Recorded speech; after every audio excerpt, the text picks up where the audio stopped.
Hello everyone, welcome to my channel. రాజస్థాన్లో బికనీర్ జిల్లాలో కర్ణీమాత ఆలయం ఉంది. ఈ దేవాలయం ఎలుకలకు ప్రసిద్ధి చెందింది. ఈ ఆలయం దుర్గాదేవి అవతారంగా భావించే కర్ణీమాతకు అంకితం చేయబడింది.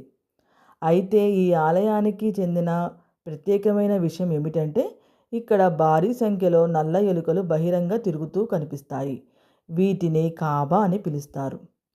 ఇక్కడ భక్తులు ఈ ఎలుకలకు ప్రసాదాన్ని అందిస్తారు.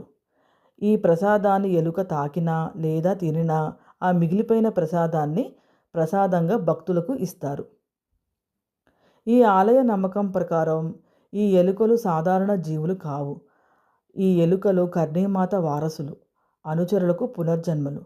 ఓ పురాణం ప్రకారం కర్ణీమాత పెంపుడు కుమారుడు లక్ష్మణ్ సరోవర్ వద్ద స్నానం చేస్తుండగా ప్రమాదవశాత్తు మునిగి పడిపోతాడు. అప్పుడు కర్ణీమాత యముడితో ఆయనను కాపాడమని కోరుతుంది. మొదట యముడు తిరస్కరించిన చివరకు మనసు మార్చుకొని లక్ష్మణ్తో పాటు కర్ణీమాత మగ సంతానాన్ని ఎలుకలుగా పునర్జన్మనిస్తాడు. అప్పటి నుంచి ఎలుకలు కర్ణీమాత ఆలయంలో నివసించే సాంప్రదాయం ఉంది. ఈ ఆలయంలో కొన్ని తెల్ల ఎలుకలు కూడా కనిపిస్తాయి. అవి చాలా అరుదు. ఈ తెల్ల ఎలుకలు కర్ణీమాత చిహ్నంగా భావిస్తారు. వాటి దర్శనం చాలా శుభప్రదంగా పరిగణించబడుతుంది.